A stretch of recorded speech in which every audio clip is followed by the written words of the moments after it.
Yep, he will jump in. Just give us a minute. You'll see it go live. Let me go over here on Instagram. Go live.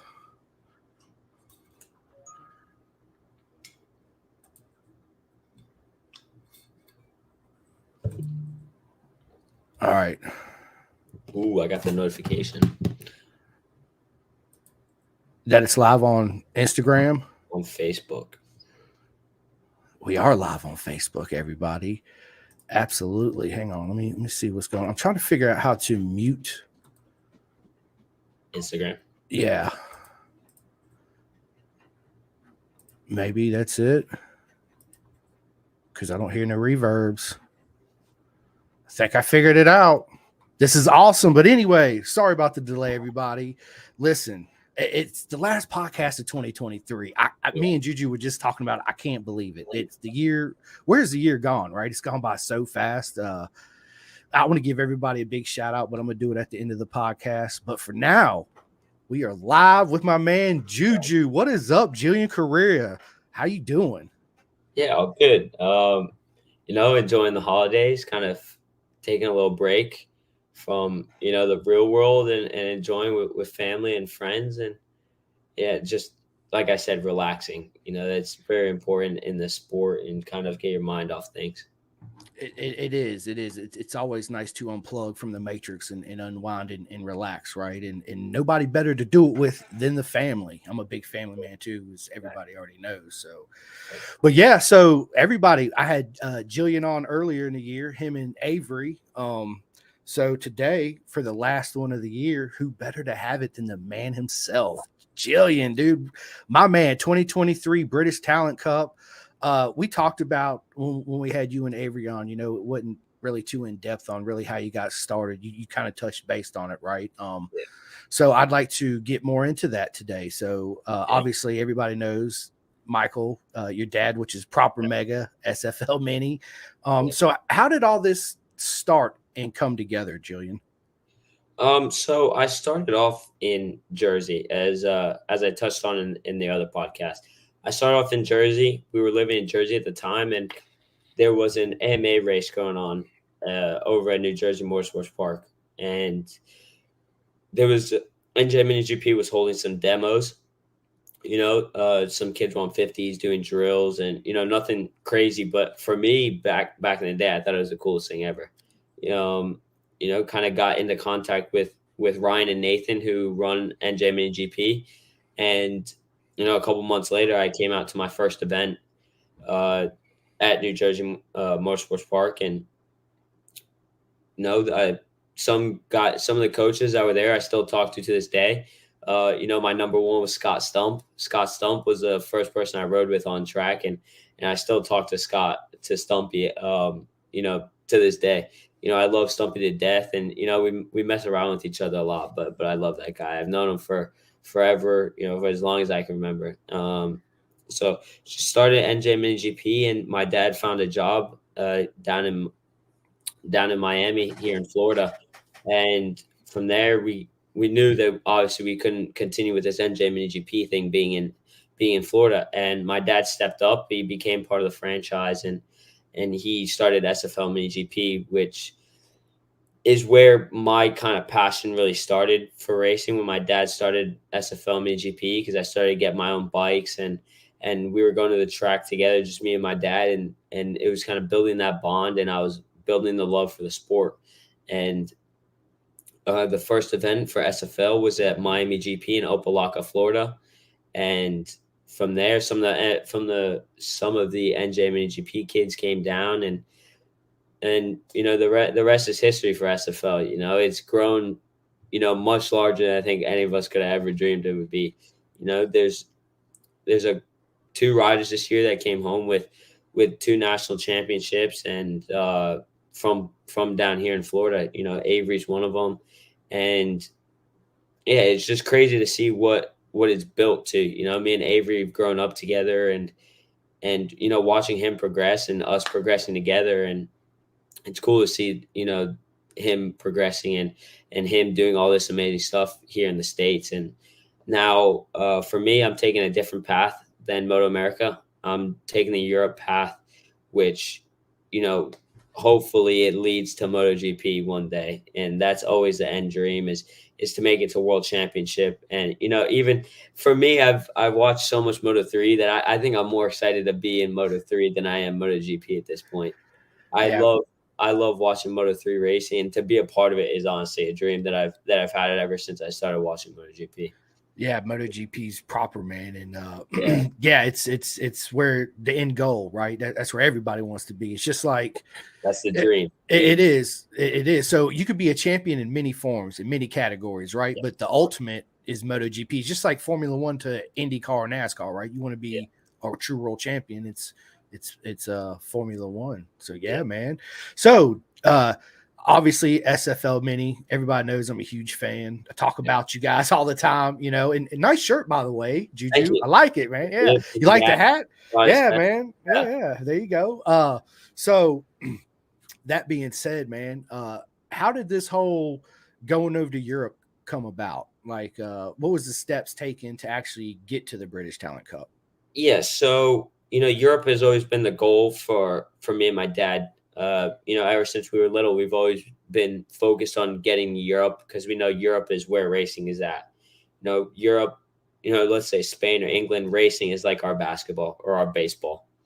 So we knew that was going to be the place to go if we were going to go anywhere.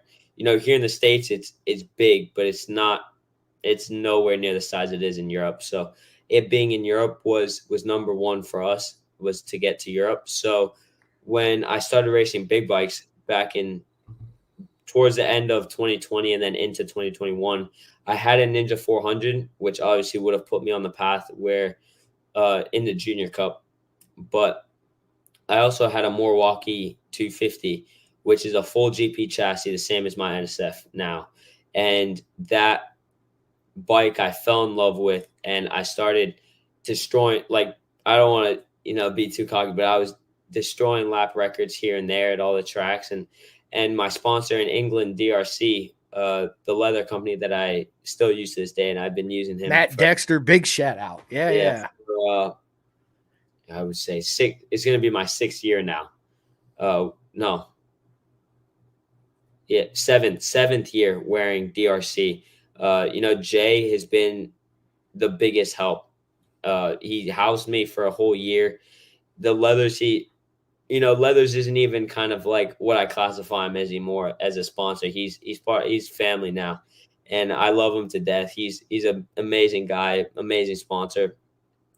But he started noticing how much I was progressing here in the States, in the club races and all the lap records that I was bringing home, and he at the time was a team sponsor for Microlife Crestwell Racing, and he was able to get me 4 wildcard rounds in the British Talent Cup in 2021. So he, like I said, he's like family. He set up my whole Europe thing, and he got me the 4 wild cards, and we did them, and I finished in the points every single race. And at a tracks I had no idea how to go around, Yeah. And so I finished in the points. My first weekend was actually with MotoGP. It was MotoGP weekend, Silverstone GP, and that was really nerve-wracking, that being my first wild card in Europe. But I absolutely loved it. Oh, look at that. It's Daniel. What is up, brother? What up? Sorry I'm late, guys. It's been a morning.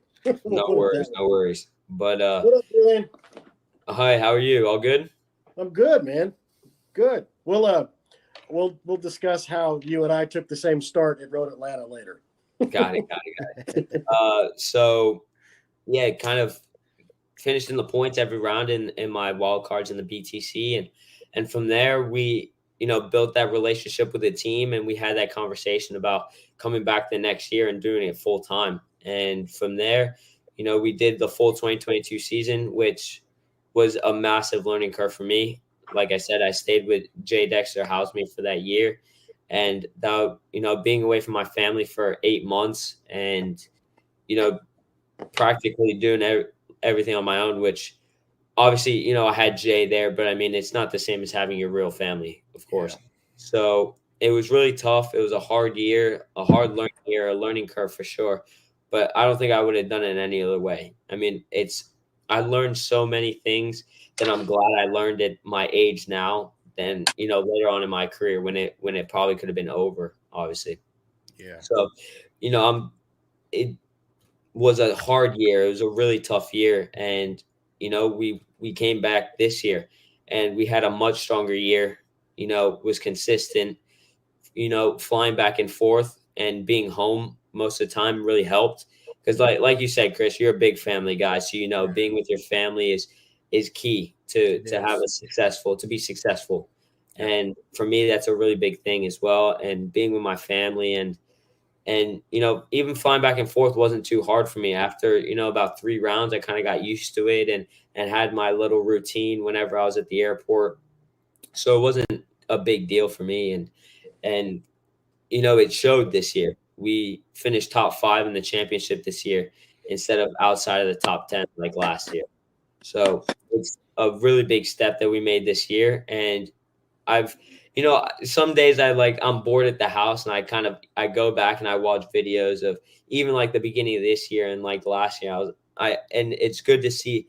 I can visually see my improvement, which kind of keeps me going to keep that improvement up. And this winter, we have a really strong program going, and I'm really confident going into next year. Next year, like I said in the podcast, the SFLMINIGP podcast, it's not going to be if I win the championship. It's going to be when I win the championship. And that's my only goal is number one. And it's going to be a winner go home season. It's going to be my 3rd year in the British Talent Cup. And now I have no excuses. I know all the tracks. I have the experience. I have the team around me. It's just time. It's time to go, Yeah. It's time to go for it. And, have the year that I know I can have, I know I can fight for the wins. I know I can achieve those wins because I've proven to myself that I can run with the guys. I can run with them. I've shown the pace. So it's just time to put all the puzzle pieces together and make the big project. That's awesome. And what a 2023 year it's been for you, man. Yeah. It's finishing in the top 5, knowing you can actually run with everybody is a huge step. Yeah. For your mind and everything. Avery said, number 1 is mindset only for sure. So we're all looking forward to Juju carrying the American flag and getting that W, baby. Let's go. Good year. And I'm not going to go and say that this year was perfect. There's still some things that I know I can improve on from this year. I had a little bit of a plateau for 2-3 rounds this year. And I can't have that in a championship year. You cannot plateau at all. No. So I'm working on this winter. I have this good program with Mike Torres and Sean and my dad. And we're all working really, really hard. This is definitely the most work I've put into an off season yet. And it's only been a month and a half. So I'm really excited. I have the right people around me. And I'm looking forward to next year for sure. It's going to be a good year. Absolutely. So your team in 2024, they're identical, right? Same mechanic, same crew chief, everything. Yeah, I'm not changing a thing. It's all going to be the same. And that makes a huge difference. Yeah, another big thing this year was I got to experience the Junior World Championship, which for me was another complete eye-opener. Like, it was like going to Europe again. Yeah. Like, it was so different. And, the Junior World Championship, you go into it thinking you're the man, like, oh, these kids can do it. Why can't I? And you go the first lap, and my first lap was at Jerez, and Jerez has been a dream circuit of mine for as long as I can remember. And that was the first MotoGP race I watched was at Jerez. And I've always wanted to go there. And when I got there, and it was kind of like, it didn't feel real. Honestly, it was surreal. It was, being there and finally getting the first lap around the circuit was really cool until the world champion comes around you like you're stood still. And then you're like, what am I doing here? Yeah, right. Like, I'm supposed to go that fast? Like, that's how fast I'm supposed to go, And it was a really big eye-opener, and I got to do it twice this year. Unfortunately, Valencia didn't go to plan. It was a windstorm the whole weekend. And I had never really ridden in the wind before. Winds that strong. The winds were up to, I think it was like 80 mile an hour gusts and like 40, 50 mile an hour consistent winds. So it was experience that I'm glad I learned now, because obviously racing in Spain, I know the winds are going to be a bit insane at some circuits, but they shut down the weekend. Well, they shut down partial the weekend. We only got one session on Thursday, and we didn't ride Thursday afternoon, and we got no track time on Friday. So I just went straight into qualifying on Saturday with blind 14, yeah 16 laps around the circuit. So it was a hard weekend, and I'm glad with the improvements we made throughout the weekend with, dealing with the circumstances that we had. Unfortunately, you're not going to make the race with only 16 laps around the circuit that all the other kids have thousands of laps around. right So it was a bit unlucky. I do think I could have been contending for the, to get into the race, because obviously not everybody qualifies for an ETC race. And, it's only the top 14 from each group. That's how big the class is. There's a group A and then there's a group B. So the top 14 from Group A go in, then the top 14 from Group B, and then the last chance qualifier, the top 2 go in. So basically, it's very tight, and I think I was a lot more prepared for Valencia than I was at Jerez, but it was kind of just the circumstances. You can't do anything about the weather. You don't worry about the things you can't control. That's right. So it is what it is, and I'm glad I got to go and experience that kind of weather, you should say. But I'm looking forward to some more of those opportunities next year. Maybe with, obviously the team I'm riding with right now is trying to make an ETC team. So I'm really looking forward to that.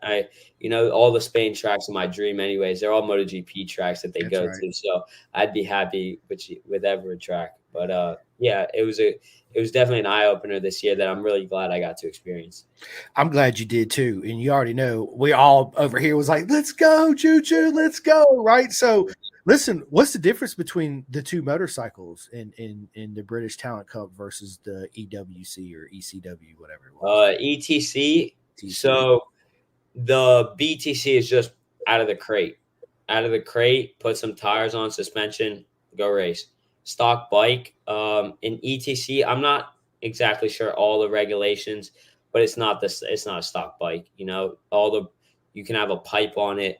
There's no engine work, but you have pipe and other things like that. I'm not 100% sure on all the regulation. I kind of just go out and ride, but I don't really worry about that kind of stuff. But it's it's very different. The bikes are that little bit more powerful than BTC at ETC. Also, the big thing for me going from BTC to ETC was the tire difference.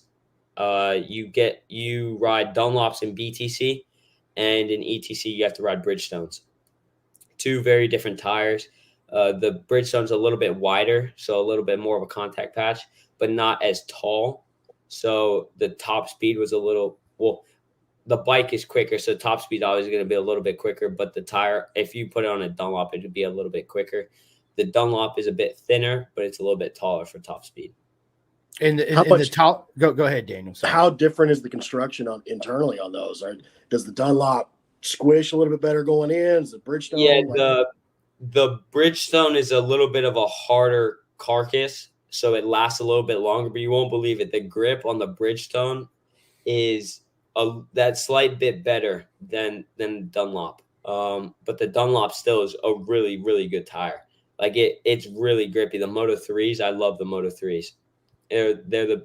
I would say the most I wouldn't say they are really a really reliable tire, but they're very predictable. Yeah, they're a very predictable tire, which I really like. Are they? Go ahead. Go ahead. Sorry, Chris. I'm jumping in late. No, go ahead. Did you jump in all you want? I just got one question. I'm gonna let Daniel take it off. Go ahead, Chris. My bad. Dude, you're good. So Moto 3 and Moto 2 next year are all on Pirellis. Is the other categories going to do the same? Follow suit with that too? Well, for ETC, I'm not 100% sure. I think because it's under FIM, they're going to be going to Pirellis, but BTC has one more year on the contract with Dunlop. So the Dunlop is going to be in BTC 100%.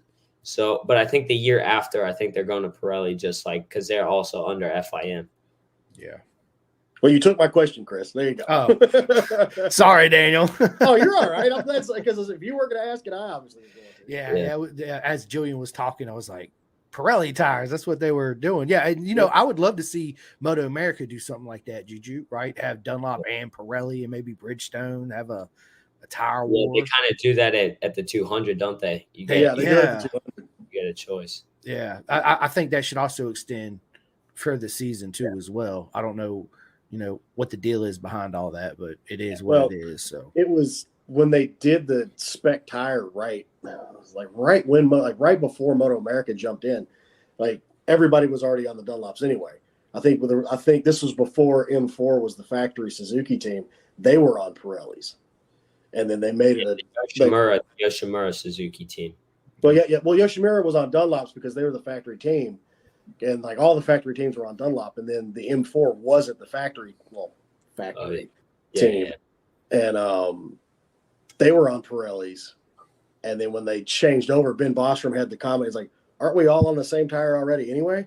So but I can't remember what podcast it was. They had a really interesting thing about people saying, "Oh, we want a tire war." It was like, yeah, okay.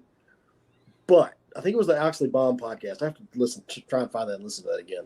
But they're like, it doesn't really that could do it, but it doesn't really help because it's the tire consistency over the season doesn't. You can't set the bike up. Yeah, whatever. So, but anyway, whatever. I'm all for whatever makes the racing better. Yeah, me too. Yeah, me too. Something that caught my eye though at the Valencia test for Moto3 was I think Denny Holgado was like 0.9 of a second quicker than he was on Dunlops. Like he shattered the lap record. Yeah. Everybody shattered that lap record that switched over. Yeah. Moto 2 was even faster too. Yeah, that was interesting. I would guess that the Pirelli kind of is a similar tire to the Bridgestone where it's a little bit more of a contact patch. Yeah. What I've read, because there's only one guy that's ridden on all three. It's Danilo Petrucci. Because he rode on the MotoGP Michelins, the Moto America Dunlops, and now he's on the Pirellis for World Superbike. And he said the carcass on the Pirelli is really soft, so you can bury the front end and feel it conform. He said the Michelins the carcass is really hard because of the tire pressure that they could run then, and it was tough to just get the thing to go in.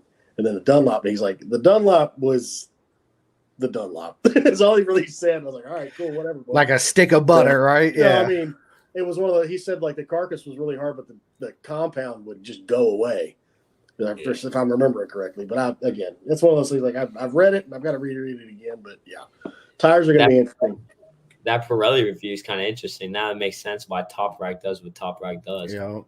Yeah, because he's got so much feel. Yeah, that carcass is real soft. They can not like I'm telling you anything you don't already know, but it's like it just you hit the brakes so hard and it just conforms into that.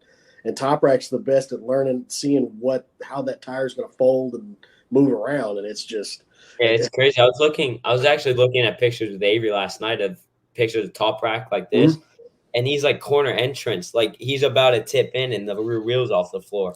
Yeah, we were just in shock yesterday. We were like, how can we do that? Yeah, that's impossible. Listen, and that's one thing that the BMW boys have been telling Top Rack, that when he does that, and the way when the Yamaha rear would actually sit and settle, it would actually grip and hold. They say the BMW don't do that. So they say that that's one of the biggest obstacles he'll probably have to kind of overcome or learn. Yeah, but even if you watch the slow-mo videos of him coming off the front wheel and then kind of settling the rear, there's no movement on the Yamaha. It just goes from here and here and here. Yeah, it's so smooth. It's crazy. Yeah, I haven't seen anything about him on the BMW. He hasn't posted any videos, but I know on the Yamaha it's just like this. And once it settles, there's no movement. It's just like this, like butter, and he just tips it in. I know that on the BMW side, they switched swing arm manufacturers from the first round, the Andalusia round, to the second or the next round. Because that was the first round that Redding was on it. Redding didn't even finish the race because he's like, I got nothing. There's no rear grip here. So they ended up changing the swing arm. Man, I think they went to a suitor, or they got off a suitor and went to something else. Yeah. whatever. But they changed the whole rear end geometry and swing arm and everything else, and it seemed to do better. But if there's anybody that can help them figure that out, it's Top Rack, because that dude, I mean, that guy's got better feel than I think he's got better front end feel than the entirety of the paddock at World Superbike. Yeah, he's different. He's insane. Me personally, I make the joke with everyone. I think he was made in a lab. I think Keenan's 100%. Right. You know, have you seen the picture where he's on his head on a Red Bull hat and he like no arms, no nothing? Yeah. Hey, he's not a real person. I don't think. No. I think you can walk through him. He's an alien for sure. He's a World Superbike alien. He really is. Speed's talking about him. He's like, yeah, you probably need to stay in World Superbike. You're an incredible talent, but your riding style won't translate. I was like, he's probably smart. He'll probably make better money running World Superbike and having a couple of championships there. Yeah, that's for sure, man. We're getting some comments in here. A lot of people are saying, like my man Jonathan says, "Good afternoon, happy New Year's, guys. Happy New Year, homie." And then we got Jeff Servin, my man. What is going on? Everybody, Chef Eats. Yeah, Chef Eats is in the house. If you guys want the best meal there is, look no further, right? Chef Eats, he's got you. Big congratulations for landing the JD Beach sponsorship too, by the way. Absolutely. Jeff, bravo. Oh, we need to get Juju on some Chef Eats. I know there's a couple riders down here that are on them. Isaac, Isaac's on Chef Eats. Yeah, we can probably facilitate that phone call. Yeah, we probably can make something happen on that end for sure. And then we got my man UFUK. I know it sounds right, but it's spelled UFUK, right? He's a good buddy of mine. He says Happy New Year on all the live streaming. He's awesome. He's really good friends with Top Rack and all them personally, so he knows all them guys. Cool. Yeah, he's really cool. Nothing but love and support. My man Martin Adams, of course, the clothing king. Everybody, dude, what's happening, Martin? Of course, Cameron Mine says, "What's up, boys?" Avery the Lap Slayer says, "What's up?" Let's see who else we got. And then Cameron Myers too. What is up, Cameron? Big Cam. Yep. And then Ben Lee. Yep. Ben's awesome. Yeah, he really is. So I can't believe it's going to be New Year already, bro. Oh dude. God, it's weird. It's this year's gone by so fast. I mean, I can't believe we're sitting here at the last podcast of 2023. It's crazy. It's it really is. So Juju, as far as like getting your mindset ready for a race, right? Is there any particular rituals you go through? Like certain type of music you listen to, left sock on before the right sock, blah, blah, blah, blah, blah. I mean, I obviously, me and Mike Torres have been working for a while now. So me and him, we have our warm up. Obviously he's not going to be there at the track with me, but me and him have come up with a warm up, and I get my warm up done, and that kind of sets my mind, if that makes sense. You have all the mobility movements, all the stretches, soothes the body, soothes the mind, gets everything nice and loose and flexible. I had this chat with BT on his podcast, but my before race music is Travis Scott. Travis Scott's my guy. I love listening to Travis Scott just because he's more of a chill rapper. So it's calm rap, and that's what I like is Travis Scott. I don't like to get hyped up before race. I see a bunch of other riders, like bang on their chest, slap the tank, and do all this stuff to get themselves hyped. I can't do that. Yeah. If I do that, I'm gonna blow turn one. I'm in the gravel somewhere. Right. I have to be nice, calm, soothe, and I have my AirPods on the grid as well, and I listen to music, and I kind of have this little message I tell myself before I go out, before the lights go out. And one thing for me this season and some of the season and 2022 as well was I had a lot of self-doubt, and I couldn't really express to, my coach, Mike Torres, how the self-doubt kind of worked for me. And we came up with this kind of thing where I would tell myself what I normally tell myself, and kind of, for some reason, I had a lot of, bad kind of talk to myself, like sometimes I'd be like, well, maybe I can't do it. Like I would doubt myself. I would doubt myself. So I would say that, like, if I was normal, I would say I would doubt myself on purpose and then overcome it with my mind and say, you know what, basically in my helmet, I don't want to say it out loud, but I say, F you, I can do it. I can do it. And it works every time, it gets my mind right. Obviously in Moto3, lap 1 and lap 2 are crucial. That could make or break your race. So it gets me in the right mindset for those laps, and that's another thing where I like to help riders with that now that I've kind of figured out what works for me and self-doubt. And there's a couple, riders that I know that suffer from that self-doubt. So obviously I try and help as much as possible, but that's something I tell myself before I go out on a race. I make sure to doubt myself first and then kind of overcome that. So it's something really cool that I've figured out. And, I talk with BT about this too, but I can't put on my left boot before my right boot. If I do, it's not going to be a good session. I put my right boot on before my left boot, and I have a certain way of grabbing my boots as well. It's really weird. No, I mean, it's everybody has their own. I'm like you, Juju, and I think I've said this once before that I do the same thing for every podcast. I have a prep talk in the mirror to myself, and I ask myself the same thing, like, why do people listen to me? Like, why do people like me so much? Like, I'm a dumbass and this and that, and I do, man. I don't know what it is. Then I do like you do. I prep talk myself back up. You're gonna kill it. Let's go have fun. Blah blah blah blah blah. All this good stuff, and that's one thing too. Having fun. I make sure to tell myself that before I got to go have fun. Go have fun. No expectation. Just go have fun. Yep. Because I don't ride at my best when I'm trying too hard. Yeah. When I'm trying my hardest, I won't get here training, I go for lap time, obviously. I won't get the lap time. I won't get close if I'm trying hard. So I tell myself, go have fun. It's a club race. Go have fun. Yep. Me and my dad came up with that. That's something that I have on my helmet is I have it in quotation marks because me and my dad came up with it one time coming back from the airport. And it's, what's the difference? And what's the difference means, what's the difference between BTC and an SFLMINIGP race? What's the difference? It's a race, and you're going to have fun. The main part right now is have fun. Yep. Have fun, enjoy what you're doing.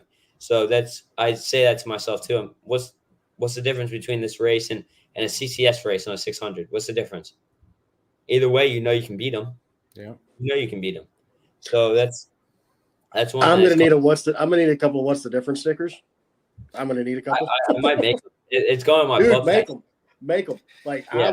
I'm down for at least 4. Yeah. Yeah. What's the difference? I'm gonna put on my butt next year. Yeah. Let's do it. What's the difference? Because there is no difference until you're getting paid and you have to perform. Well, obviously I have to perform now. You're being paid to perform. There's no pressure. No. You're going out and having fun. What's the difference in that, right? Same mindset. Right. What's the difference? I'm here to have fun. All you're doing is getting paid now. Getting paid. Yeah. Right. Now it's your job. And getting money. Yeah. You've done what all 100% of us, club racers want to do. So that's the only difference. So that's right. That's another thing that comes up for me is I tell that to myself.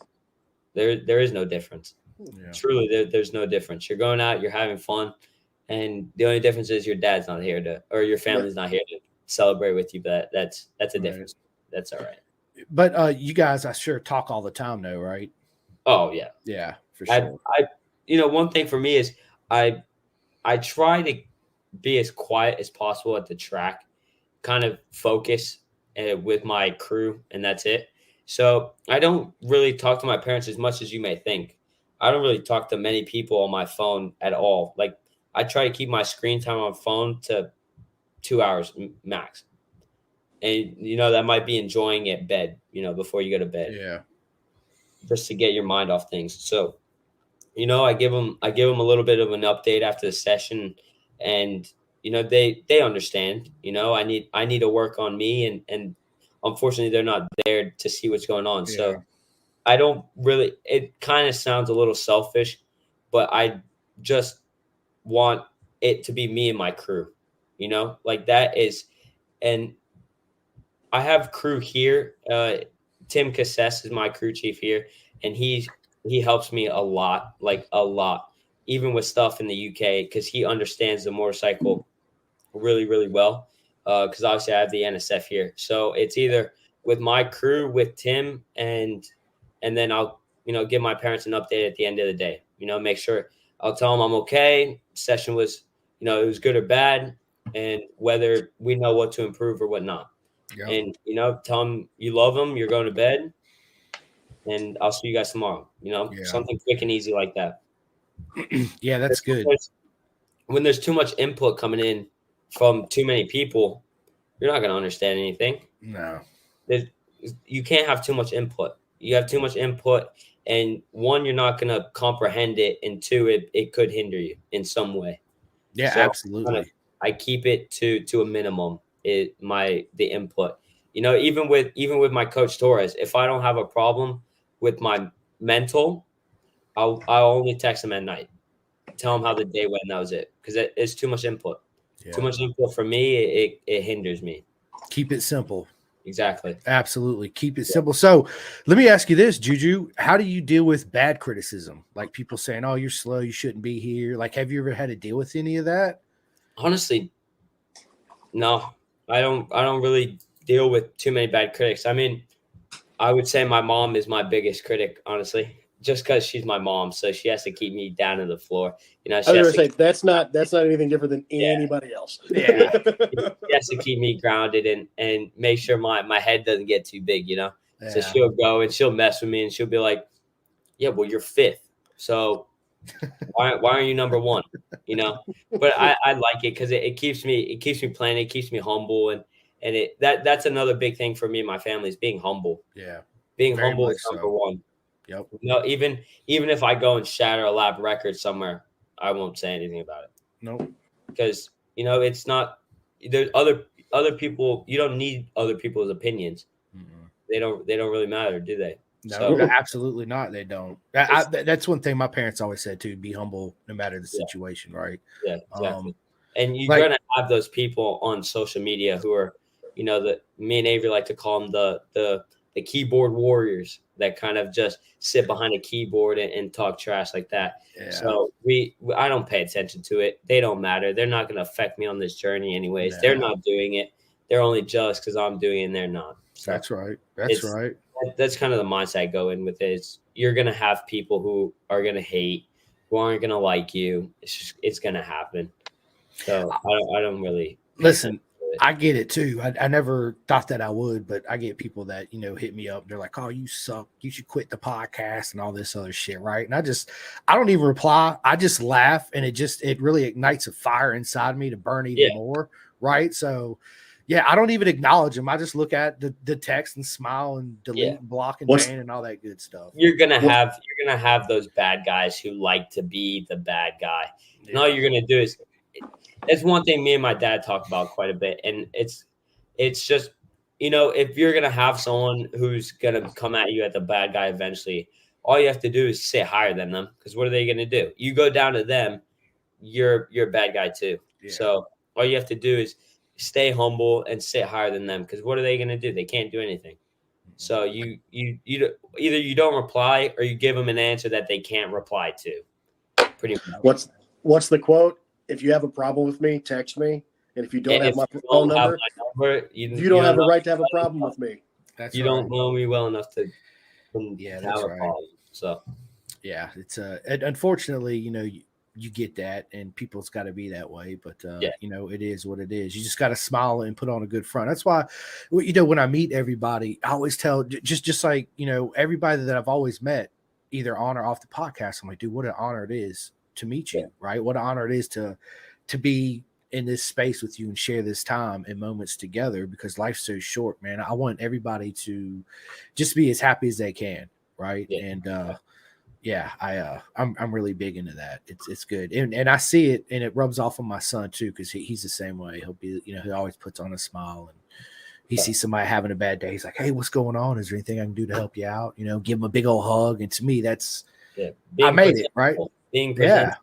Yeah, That's absolutely. I'm gonna say it quite a bit because it is there's a lot of things that me and my dad do talk about, but that's another big thing with my dad is being presentable, being open, always having a smile on your face. And you see there are some racers like Lorenzo, like he never really had a smile on his face. He wasn't really open. He wasn't he wasn't presentable, No.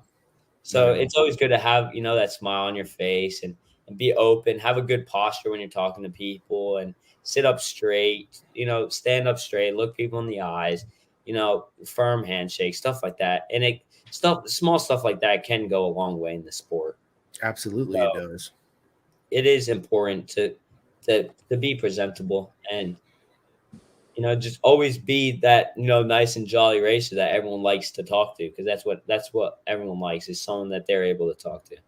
That's how you get sponsorship money. That's it. You got to be good in the commercials. Facts.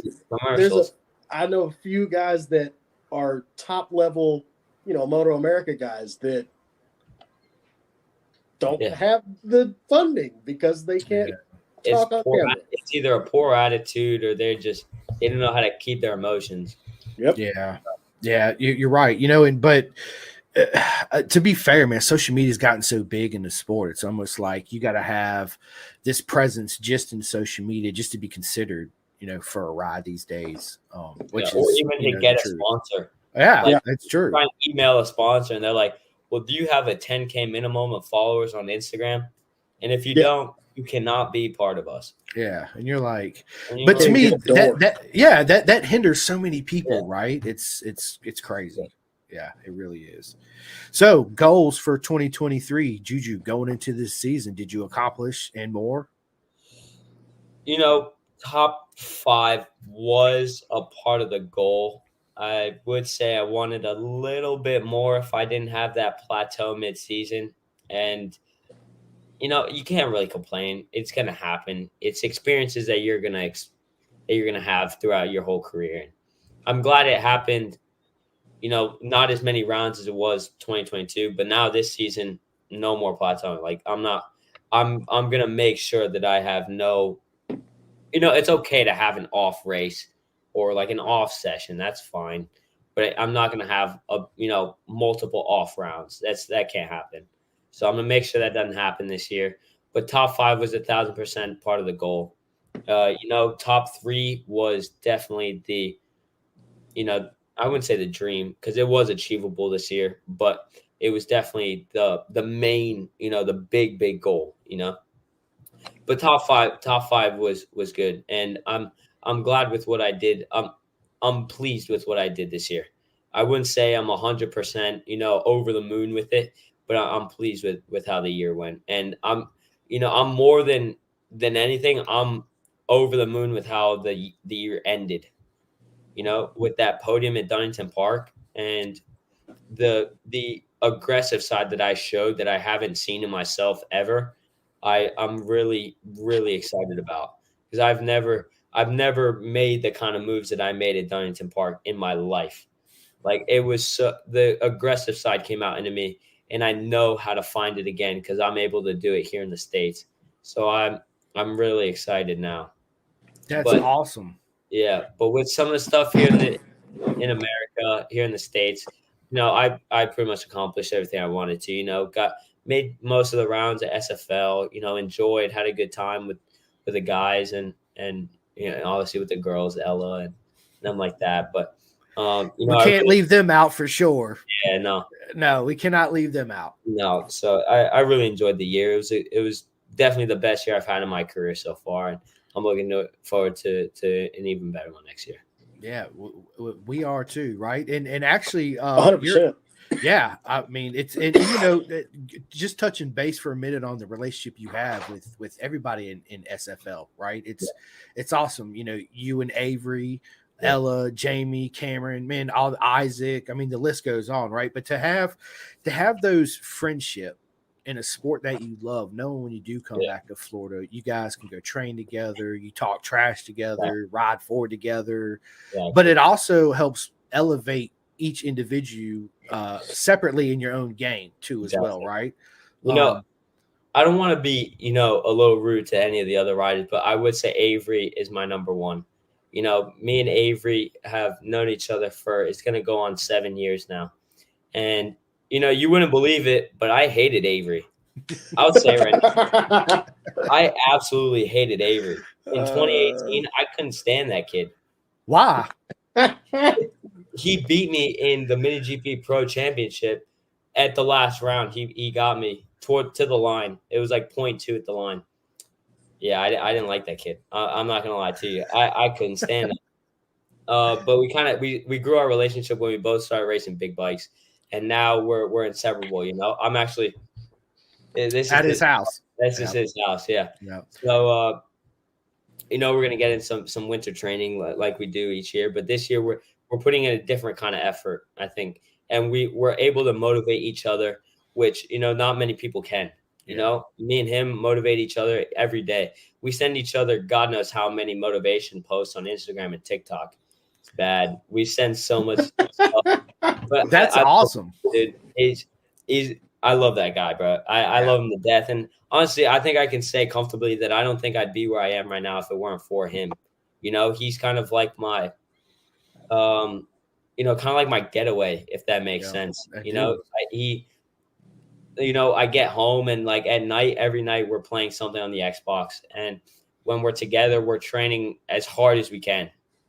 And, we push each other, and he's a little bit stronger than me. So I kind of have a little bit more than he does. But, when we go cycle, we're the same pace, when we go mountain biking, when we go, on the road bikes, both of our road bikes are just here. We're going to go tomorrow and go 80 miles. So I love him, dude. He's that's my guy. I like I said, I don't think I'd be where I am right now without him. And it's cool to see us grow together. Absolutely. And, he unfortunately brought home a championship before me. I'm happy to see what we're both doing in our career. So that's right. I'm excited to see what it can grow into in the future. Yeah, for sure. Obviously, you guys know I'm a big fan of all you guys, and seeing the Lap Slayer take the championship was just proper mega this year. I was ecstatic. I hear a bunch of people, kind of say, "Well, I didn't really expect that from Avery. I didn't expect Avery to take the championship." Oh man, dude! But I see all the effort he's putting in the offseason. I'm like, I saw it coming from a mile away. Yeah, he was so determined and so motivated for this championship. Because realistically, it was a whole Michael Bowes. This is Michael Bowes, my teammate's dad, and he housed me this year for whenever I come over. I love Michael. He's the best. What's happening, Michael?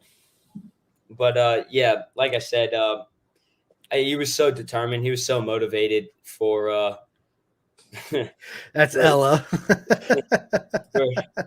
For the year, but I'm really happy with how he did this year, and I'm really proud of the kid. He did really well, and he has some big plans coming next year, and hopefully he could do the same.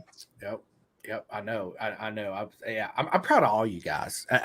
Everybody that you guys achieved everything that you guys set out to achieve, no matter what class you was in. Yeah. And it's awesome. It's awesome to see a friendship between What's crazy everybody. Was I remember it was this time last year. He told me he was gonna be champion as well.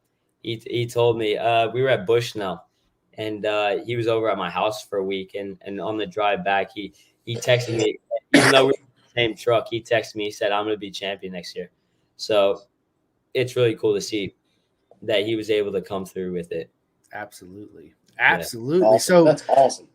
Dude, it is. It's magical, man, to have a friendship like that, and stay friends and help thrive and push each other and give each other confidence, because obviously you guys are so mega fast that when you're out there on track, he's watching you. He can see certain things you're doing. He can criticize you. Hey, man, you need to do this. You need to do that. Same thing, together, right?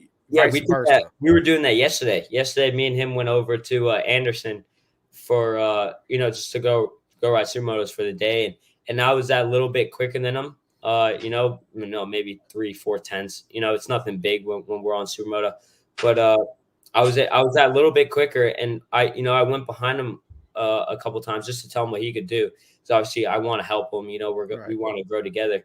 So I went out and I was able to give him those little pointers, and he was able to improve the time like the same I was. So it's good to have that, and me and him both ride. Oh my. That's my dad, isn't it? Yeah, Michael. Yes. What up, Big Pops? shout out to Michael. Yeah. But we were able to do that yesterday, and me and him have pretty similar motorcycles. Like, we both have the 600 and we both have the supermoto. So we're able to help each other in all the ways we can. Well, it kind of sounds like we need to do a contest between you and him, like we did with Jamie and Cameron. Look at him. Oh, yeah. Oh, no. Not that again. I don't know if I want to be part of instigating anything. I love my hair. I'm not getting a buzz. No shot. No. Oh, listen. No shot. The buzz has already happened, so that's out anyway. It's already been done. What else can we do? I don't know. Do we have to do appearance, or can we do something else? I mean, we'll figure that out off camera. We'll come up with something. We love doing push-ups. We do push-ups on FaceTime all the time. Okay, well, push-ups. Yeah, we'll do a push-up. No, we need to do sumo squats. We need to do something that they don't like doing. Pretty hard. We can do deadlifts. You can do deadlifts. Deadlifts burn. Look, I'm down for a deadlift party with y'all. I'm down. Yeah, right. No contest. Yeah, Avery said no contest, and then Cameron Myers, he says, "Yeah, did you go ahead and buzz your head?" My hair makes it. My hair. Avery said 10,000 push-ups. All right, Michael. All right, Goggins. David Goggins.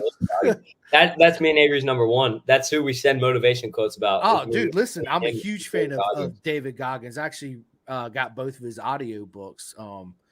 Yeah, because I like listen to a lot of audio books. And actually, my man Daniel right here turned me on to a couple of them. I just got done listening to Bourdain's that kitchen one. Man, that was a great book. It was told awesome. you, Kitchen Confidential, bro. It's yes, yeah. And then the Matthew McConaughey one was epic. Oh too, yeah, that man. was good. Green Light, yes, that's Me and Avery recently have been doing a couple run competitions.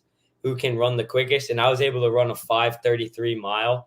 And in the pouring rain, so I made fun of him. I was like, I felt like David Goggins out there, but he did the same thing. He went out and ran in the rain too. That's right. Like who's going to carry the boats? That's right. Look, absolutely. I'm too old. I'm too fat. My knees don't work. I can't do that shit. No, it was good. Me and him. That's kind of our motivator. Is David Goggins. David's a beast, dude. It really is. Speaking of which, do you listen to any books or read any books, Julian? That John Hopkins book. The book that John Hopkins had. I read that book. I read that book and a couple.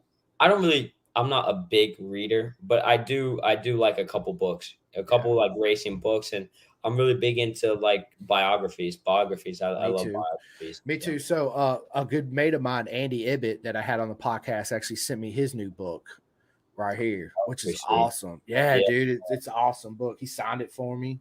What a proper bloke, man. Awesome. Yeah, he was what a legend. But yeah, so man, I do. Obviously, me and Daniel, we like to audiobooks are just awesome, man, because you learn so much, right? Yeah. So do you have any favorite movies? Ooh, favorite movies. I'm really big into like the action movies. The action movies are the best. But hitting the apex. My favorite movie. Hitting the apex. Hitting the apex, and I always fast forward until Mark Marquez's part. Marquez's part on. I see. Favorite foods. I eat a lot of eggs. No, I'm kidding. I was gonna say bullshit. You eat a lot of egg whites. Don't start with me. Probably. I love spaghetti carbonara. Yes. A good spaghetti carbonara. That'll do it for me. With some grilled chicken in it. Yeah. Hey, it's Trevor. Watson, what is up, man? Happy New Year, buddy. That's another. Hey, we need to hook that one up too. We need. That one. It's already in the works. Oh, is it already in the works? Yeah, Okay, cool. yeah. He already reached out to me. And then Paul Cool. Peters, OG, why does it look like a caterpillar is making love to Chris's face? I don't know. Oh, he's making fun of your beard. Yeah. Oh, it's okay. no. Yeah, it's okay. Nothing but love. Paul. Nothing but love. I need to. I don't like to. I'm getting a little gray right here. I'm either. I don't want to hear it. Don't start with me. I don't know. I ain't figured it out yet. Yeah. Don't start with me. He said, don't start with me. Don't start. Dude, Paul, that was awesome. I appreciate it. Why does it look I like got the stash, but I don't have any grays yet. Yeah, you know what? One day you'll be there, though, man. You'll be there one day. Have to have grays yet. Yeah, right. That's awesome. Favorite music, Juju? Rap. Travis Scott, or me and Avery love Yeet. If it ain't Yeet, it ain't Heat. No. Hang on a minute. I got somebody for you. All right, so you don't listen to no Young Dolph? Nobody listens to Dolph? Who is Young Dolph? Oh, man. Bro, you guys need to stop and put on some Young Dolph for real. I'm gonna search him up after this podcast. Yeah. I have no idea who Young Dolph is. Young Dolph is also he's dead now. He actually got shot and murdered, but he was Young Dolph's awesome. I like Dolph. Some people don't. When I say it, they're like, "What?" Look, what? hey, they're not around. They have since broken up because of a lot of different things that have gone on. Slaughterhouse. Yeah, Trust Slaughterhouse was good. Yeah. Slaughterhouse. Yeah. And then if you Avery are says, into the rap game, yeah. Daniels seems like he still thinks he works at a Blockbuster. Coming from the guy who's got the animal that all of them have chlamydia in. That's That's awesome. Profile picture. That's it. Listen to 100 Shots by Dolph. Absolutely. My mom is a big old school rap. She loves old school rap. So I love old school, like Biggie, Tupac. Me too, right? Everyone. Yeah, absolutely. Ice Tribe Cube, Called Quest. Ice Cube, Snoop Dogg, all of them. I got if you ever need to get hype, Quick to Back Down by Bravehearts. Yeah, that's a good one. Trust me. If you don't want to run through a wall after that, let me know. I got another one for you. Oh, that's a good one. So, Juju, man, celebrity crush, bro. Ooh. All right. When I was a kid, when Transformers came out, back in the day, Megan Fox. Yeah, right. Back in the day, Megan Fox. Not anymore, though. Not anymore. Too much plastic. Yeah. Plastic. Yeah. No, but my dad has gotten me into Jennifer Aniston, big time, and then Jennifer Lopez is another one, isn't she? Oh yeah, dude. Yeah. Jennifer Lopez. Absolutely. I always loved Samia Hayek. Oh, but a younger one now is yes, Madeline Klein. Yes. Madeline Klein. Yes. Yes, sir. Absolutely. That's awesome. Good for you. I watch Outer Banks just to watch Madeline Klein. Right. Right. That's as you awesome, should. As you should. Exactly as you should. So, we touched on this a little bit when I did the whole SFL mini, which was awesome, by the way. Man, having 7 of you guys on at one time, I wasn't quite sure actually how it was going to work out, but it worked out pretty good. It wasn't as chaotic as I thought it was going to be. No, me neither. And I would love to do it again, have everybody back on again. But, we had touched a little bit about, life after racing, because there's got to be something you want to do. So can we touch on that just for a minute? Yeah. Like I said in the SFL podcast, plan B is very big for me and my family. Always having a plan B, because like I said in the podcast, racing is not guaranteed. Yeah. You never know when a serious injury will come. It's very, it's like I said, it's very unpredictable. You never know when something bad can happen, or even like a sickness, So for me, school and grades is very big for my family, especially my dad, because my dad went to NJIT. He has all of his, he has his. Obviously, he has his diploma and stuff, but he has his master's. That's what it's called. He has his master's. So he went through the whole school program. So he almost made it to MLS. in soccer, and he blew his knee out, and he was stuck with that plan B. And you never know when that can happen. So he knows how important it is for a plan B. And after seeing that, I now know that a plan B is also very important. So right now I'm studying to be a lawyer. I'm getting all my my law credits in school, and I haven't really figured out what kind of lawyer I want to be. I really like the criminal justice lawyers and stuff like that. Stuff with the crime scenes and stuff like that. My mom is really big into like the crime shows and stuff. So I kind of watch it. I get intrigued. So that really interests me. But some jobs nowadays are like you wouldn't expect them to do very well, but they do pretty well. Like it's really important to know how to work with your hands, like being a plumber or being an electrician, stuff like that. That I know it could be a backup job, obviously, and it does pretty well. So obviously, my number one I'm studying right now would be to be a lawyer, but you always have the plumber or woodwork, something like that, to work with your hands. And I'm in the garage with my dad every day and working with my hands, getting my hands dirty. So I kind of know a little bit of that stuff as well. Learn how to weld. That too. Yeah. Learn how to weld. You will always have a pretty decent job if you know how to weld. Yeah. Working with your hands is very important nowadays. Yeah. So yeah, something like that. But for right now, I really want to be a lawyer. That's what I'm studying for. Yeah, it's awesome, man. It's always good to have a backup plan. It really is. Rossi Moore, what is up, bro? What Rossi up, Moore watching. That's my dude, man. Rossi. And then let's see who else. Steve Jones. Big shout out to Steve Jones. Steve Jones, his son used to race Craig Jones. If you guys have been in the race a long time, Craig Patronus World Superbike 2005. Yep. 6. That's why I know that name. Yep. Craig Jones. He was proper fast for sure. Good people, man. Steve's awesome. And then grassroots to GP. What is up, man? Yes. That's my dude right there, Ryan. He was my first ever podcast in the beginning of this year, actually. Yep, I know. I went and listened to it, and then I can't remember if I reached out to him or he reached out to me, and then we started chatting, and we actually become pretty good friends. We messaged each other. He was actually supposed to meet me at Cadwell Park, but he ended up I think he got sick, which was unfortunate, man, because I was really looking forward to meeting him for sure. Yeah, I thought it was going to be.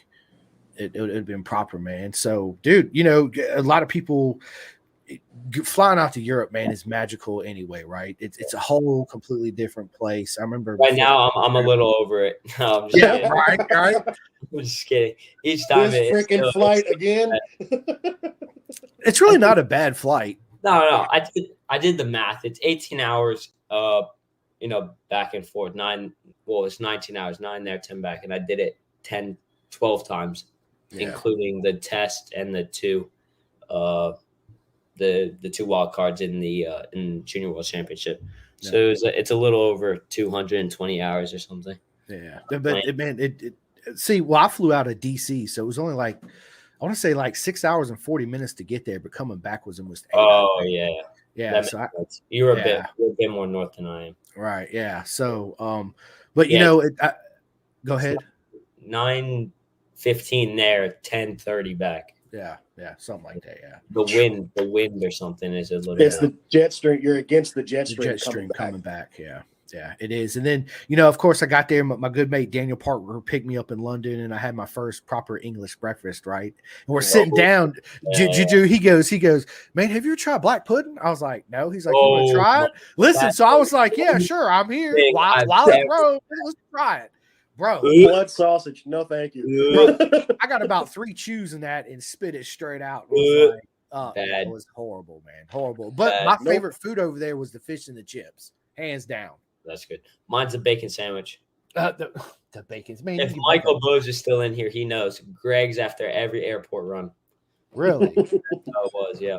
The next time I go out, I had a bacon sandwich at Cadwell Park. Actually, now I take it back because I remember I went up there and it was kind of like a BLT, right? But no lettuce and tomatoes. Basically, was it mayonnaise and just bacon? I think. No, it's bacon, butter, and then if you put brown sauce on Butter. it. That's it. That's it. No, dude, I'm not with the brown sauce, bro. Brown sauce is amazing. No, no, Best no, thing no, no. It no. is so good. Oh Okay, my so God. okay, for Bring the up- uninitiated here, what is the brown sauce? It's like A1 sauce, but better. Absolutely. All right, not. I might find it. Yeah, absolutely. It's so good. I don't know if you can get the real brown sauce here though. So No, you can't. I tried even at the hotel, right? I was like, dude, it's just gross. So the lady, I forget her name, she was so sweet to me. I love it. She's like, I'm gonna bring you some from the house. So she brought me a little bottle of it. She said, here, try this, right? And it was better. It's hard to explain, Daniel. It really is. It's hard to explain the flavor profile. It's different. For sure. HP brown sauce was my favorite one. HP brown sauce. HP, yeah. I remember I went out to the grocery store, took a cabbie there when I went to go see Peter Hickman and hang out with him at the bike night. Brought some snacks back, you know. I like to cook, so of course I wanted to go to the grocery store. It was wild up in there, man. It's completely different than American grocery stores. You go to Tesco? Sure. Tesco, Morrison's? I went to Tesco. Tesco. There we go.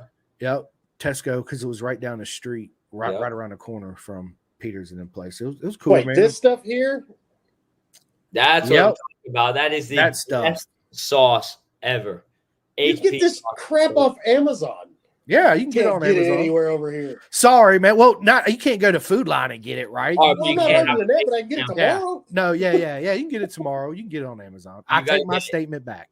You got to get a bacon sandwich from England though. You can't have the same bacon. The bacon is totally different. It is. Yeah, it's a lot more fat over there or something like that. Yeah. And they're like slices are like this big. Oh, crazy. Like yeah.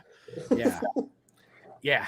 It was. And I like the mushrooms that they give you because I love mushrooms with the breakfast. I ate a shit ton of mushrooms and potatoes. I tried to.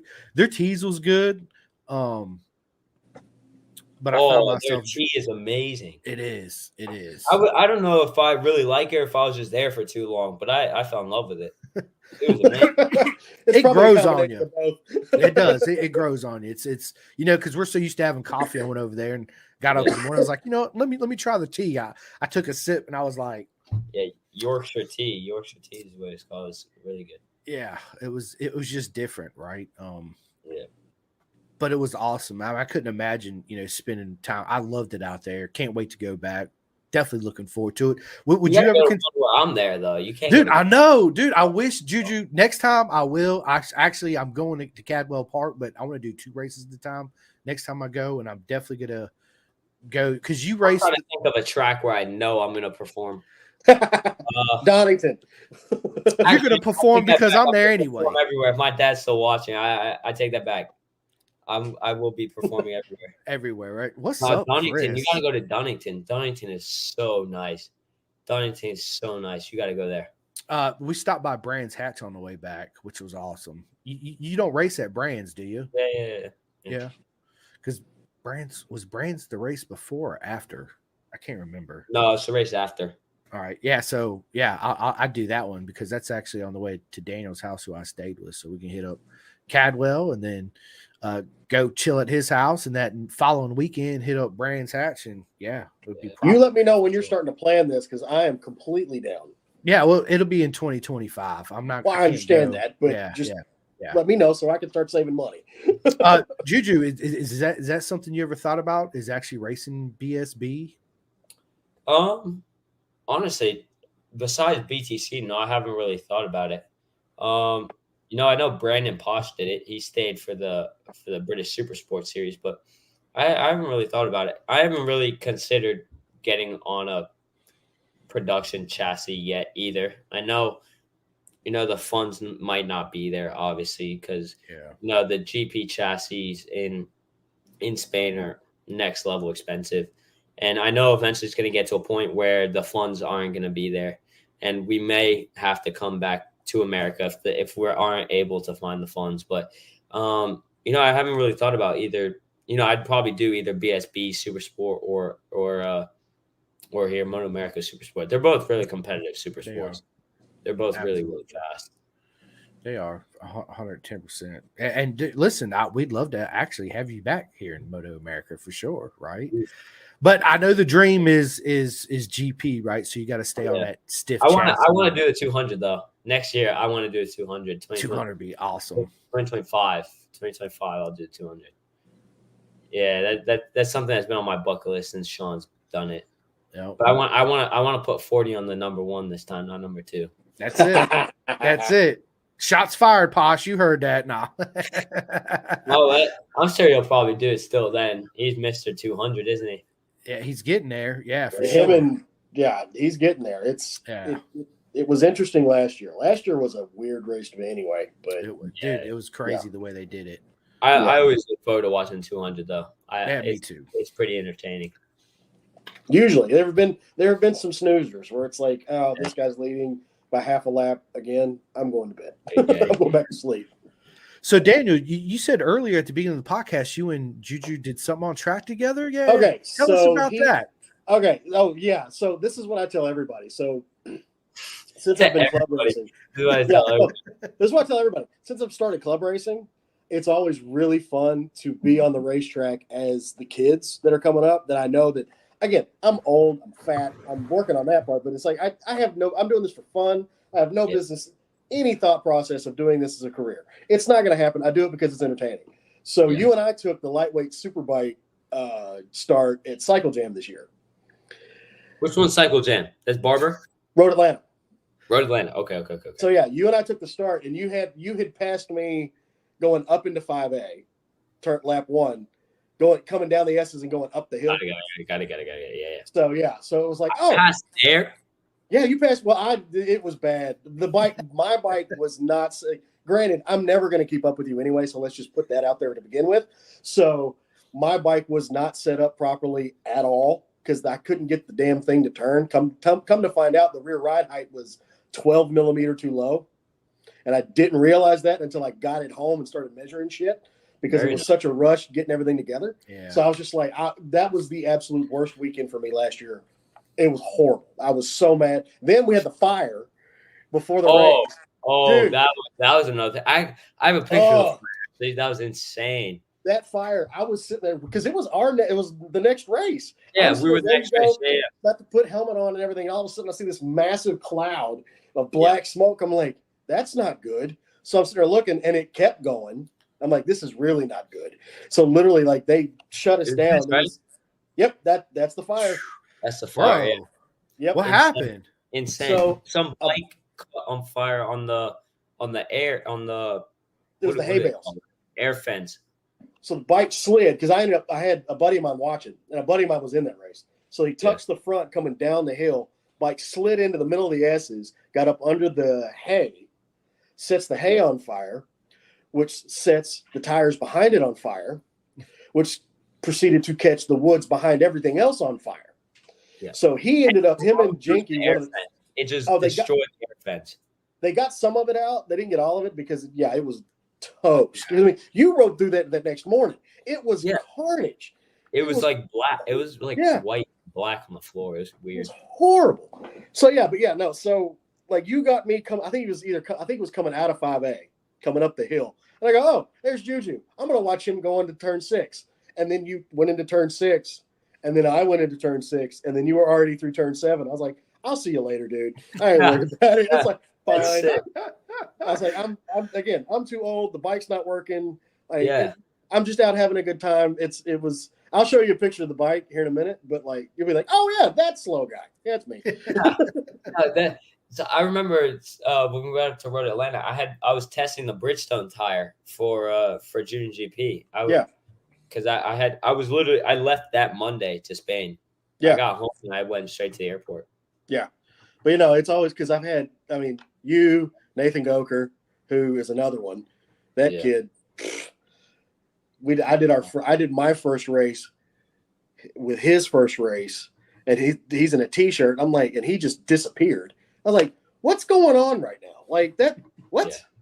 Yeah. Okay, cool, whatever. But again, it's really fun being having the ability to say, yeah, I took the start with him. Yeah. I didn't race him. There's no racing involved on my end, but it's with you, Nathan. There's a couple other kids that are coming up.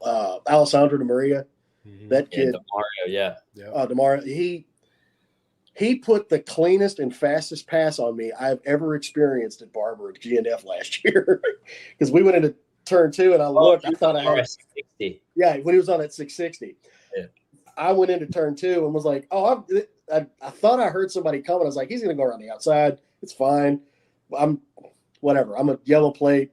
I'm having a good time. And he just went up the inside and disappeared. And I was like, wait, come back and do that again. That was awesome. It was wild. But yeah, being on the track with the kids and being able to say, hey, yeah, I was on the track with you when you did that. It's really fun. It's really fun. Yeah, it's awesome. That's what something I plan on doing in 2024 is actually going down there and hanging out with Juju and Michael and going out there and not pulling a Northeast Jules and flipping a 100, right? At the start, right? Yeah. Clutch Jules. Yeah. Breaking a bunch of clutch levers, but dude, he still talks about that. He had so much fun on that day, which was awesome. Yeah, super awesome. It was good stuff. When he told me he flipped it, I was like, wait, what? You did what? A stock 100. Yeah. How do you flip it's called feeding the clutch out. That's what you do. No, he did it. He broke 4 clutch levers. Yep. In one day. And one day is like maybe 6 hours. So it's probably like 2 hours of riding. And he broke 4 of them. Okay. All right. I'm not saying anything. I'm just going to let it roll. It's cool. I said all he needs to say. Yeah, he learned a lot though. He clutched up for real. Yeah. He clutched up. Yeah, he clutched up. That's right. He clutched. And actually, they sent him home. What was it? We was doing a podcast. He was showing me his clutch levers. I was laughing. Yeah. He's like, I got one right here. Yeah. That was good times. It was good time. Well, it seemed like it was good times for sure. Yeah, I know he had a blast, 110%. Yeah. So the goals for 2024, Juju. Like I said before, no other option. Number one, I'm gonna go for the championship. It's not if, it's when I win the championship. That's so right. I'm gonna go for the 2024 championship. Hopefully get some more rounds in the Junior World Championship. Go to some of the other tracks that I haven't experienced yet. And then with the British Talent Cup champion comes Red Bull Rookies Cup. So gonna train for Red Bull Rookies Cup, and that's been a dream of mine since I met Sean Dillon Kelly. He was in Rookies Cup when I met him. He had just gotten into Rookies Cup, and I saw him with his Red Bull leathers on, and it's been a dream of mine for forever now. So now that I got the chance to experience what the tryouts were like, and I don't want to speak too much about the tryouts, but I'm just gonna say I don't want to do it again. So it's gonna just be straight into Rookies Cup. Go number one, and obviously have no other choice but to go into Rookies Cup, because that's where you go once you win a Talent Cup. That's where Dorna puts you. And there's this new team that opened up in ETC, which is the British Talent Team, which I'm not 100% sure on if they'll allow Americans in there. But if they do, that'd be a really big goal for me, to ride for a team in ETC or Junior GP full time.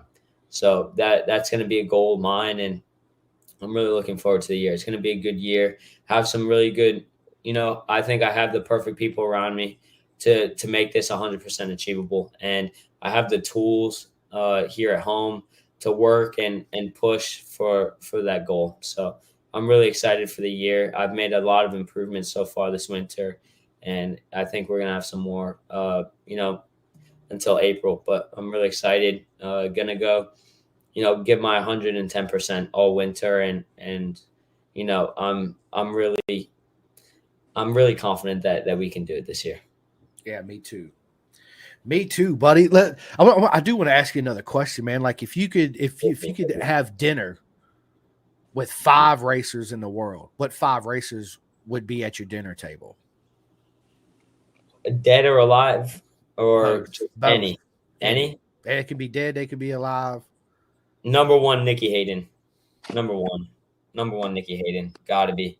I never got to meet Nikki Hayden. I became good friends with Roger Hayden though.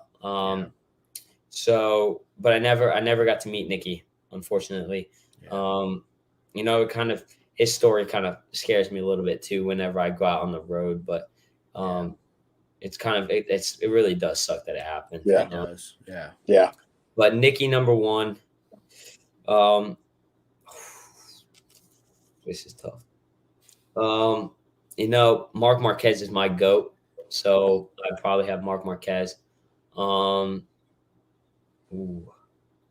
Casey Stoner. I'm a really big fan of Casey Stoner. Yo. Sean Dillon Kelly. SDK, baby. I have him in there, don't I? F it. Avery. The lap slayer, right? Yeah. No, but yeah, I'd say probably M5. I enjoy the most. What Nikki Hayden's been my idol ever since he won that world championship. I heard about it, and I actually got to watch him race some MotoGP a little bit too. I never really got to go watch him there at the track, but I did get to watch him on TV. Mark Marquez, like I said, he's my GOAT. I love Mark Marquez. I love Casey Stoner's riding style. Oh my God, the slides, yes, the bike all out of place. Oh, I love it. I'm more of a smooth rider. I may get out of shape a little bit, but I'm more of a smooth. Don't like to get the bike too out of shape. But like Lorenzo. Yeah, I love watching. I love watching Stoner. Stoner was so good. Yeah. And then Sean, big bro, gotta have him, and Avery, my guy. Yeah, dude. Listen, I'm super excited to have STK back in America. Oh my God, it's gonna be. I think he's gonna have a good year too. It looks like a really good program, and for me, I'm most excited because I get to train with him more now. That's right. He's like my number one. Going out to coach.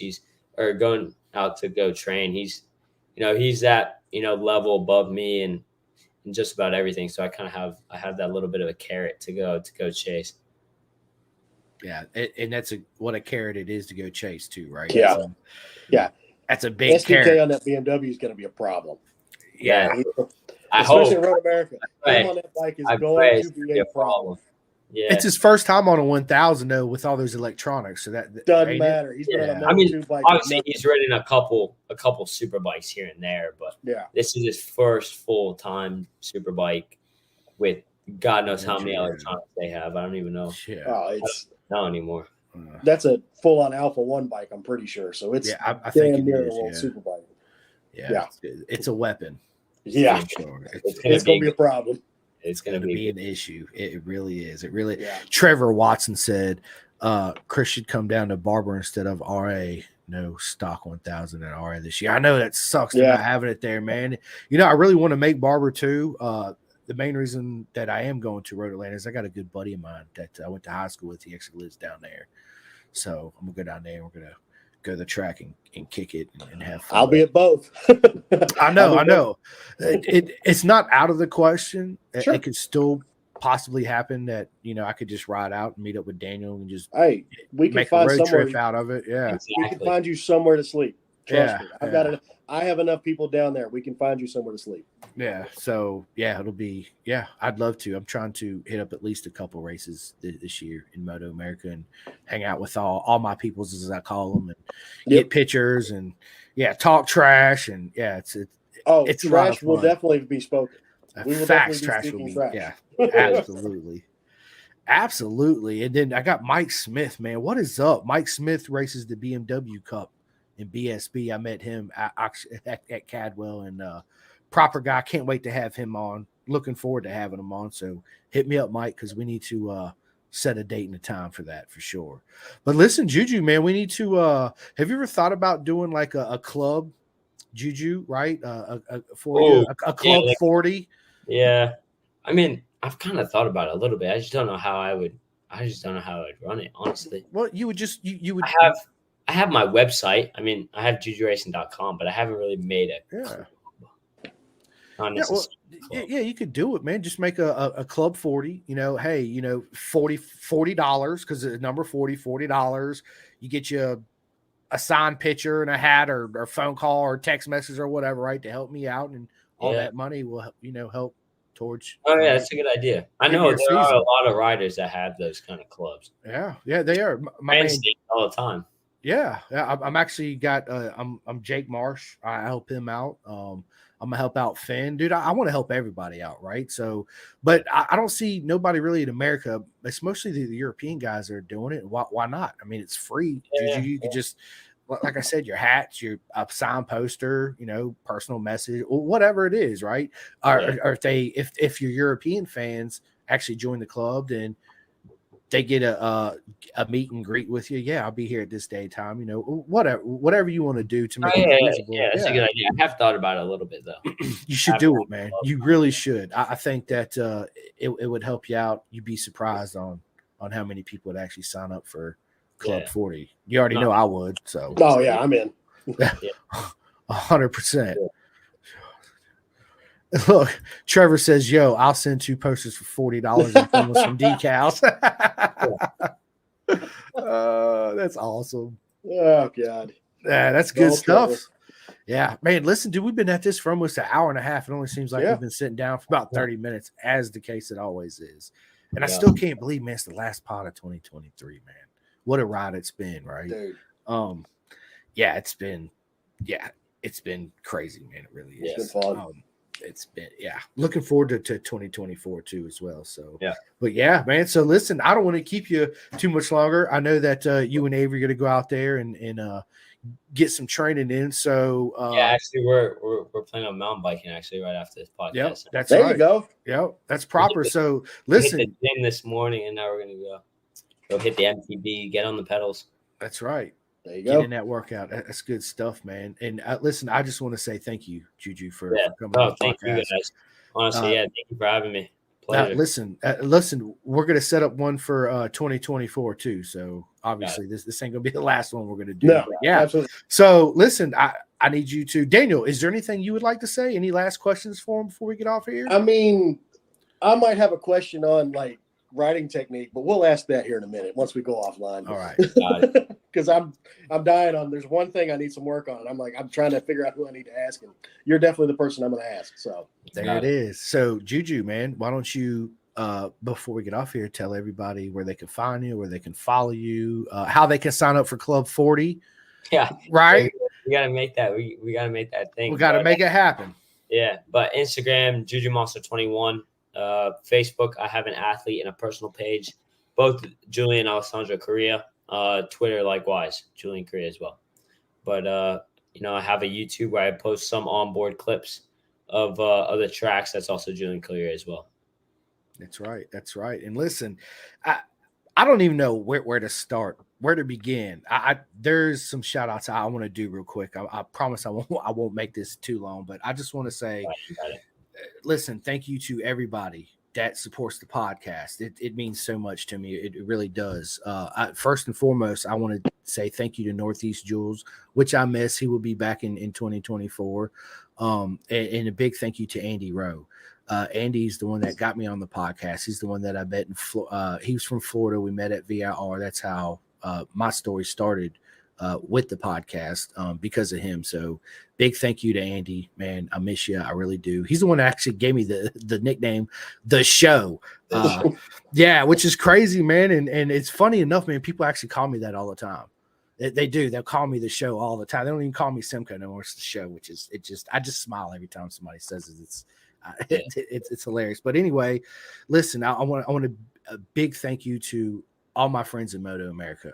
Everybody that's been on the podcast, thank you guys so much. It's been an honor to meet and greet and with everyone. Looking forward to having everybody back on the podcast, seeing where everybody's career is going and headed, what goals you guys are achieving in 2024 as we move on with the podcast. Big shout out to my man Jake Marsh and his dad Peter Marsh out there in BSB. Man, what an honor it is. You guys run Pendergast logo on your bikes, and it's I get lost for words every time I talk about it. because that's how much it means to me.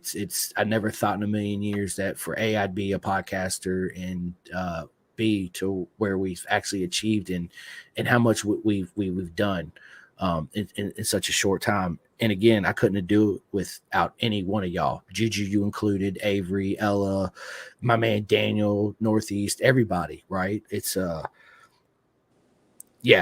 what an honor. So thank you to everybody. Big shout out to my man Martin Adams at the Clothing King. That's where you guys can not sign up, but you guys can go and get all the merch, all the Pin the Gas podcast merch you want.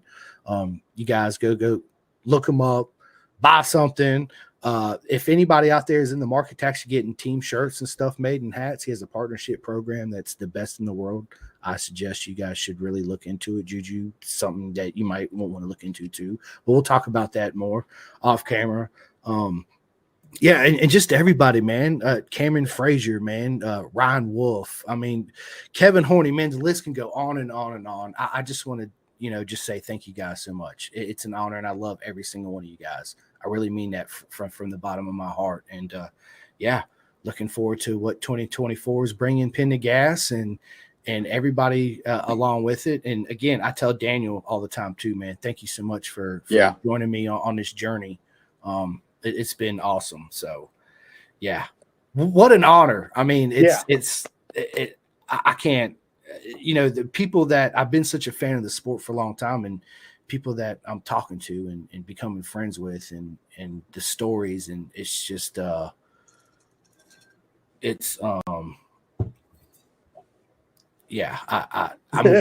all teary-eyed, right? So just thank you guys. Listen, thank you guys so much. But I appreciate it. Appreciate all the love. Appreciate all the support. Oh, one more thing before I get off here. Everybody in Roanoke, Virginia, we're actually going to have a meet and greet on the Facebook page called One Up, One Down. No, 1 Up, 5 Down. I'm sorry, I just murdered that. 1 Up, 5 Down. My buddy's actually going to create a thing to where everybody's going to meet up. It's going to be next year, so I'll do a little meet and greet and ride together. Once he updates me on the info, I'll give everybody the date and the time. So you guys look forward to that one. It's going to be a lot of fun. It's proper mega. Everybody, thank you so much. My man Julian Correa, super talented, super mega fast, and a future champion. You guys follow him, like, subscribe, join his Club 40 because it's coming out real soon. My man Daniel Shoemake, thank you so much. I love you, brother. You too. Love Julian. you, brother. Everybody, you already know who I am. I'm the show. You guys can listen to Spotify, Amazon, all that good stuff. This episode will be out and the first of the new year tomorrow. So if you missed it, no worries. You can go back and rewatch it. So big shout out too, real quick, to Michael Carrera and SFLMINIGP. Those guys are the best at what they do. It's the best program we have in America. And again, like I said of Mallory Dobbs, Moto America, wake up. Where you at? You need to jump on this SFL Mini and help it explode. And let's get everybody on twos. Until next year. Yep. I'm the show. My man Juju and Daniel. We will see you later. And remember, Pin the Gas and love yourself. Go tell your mommy and your daddy you love them. Go give everybody hugs and be safe and have fun tonight, okay? You got it. You guys later. See you guys. See ya.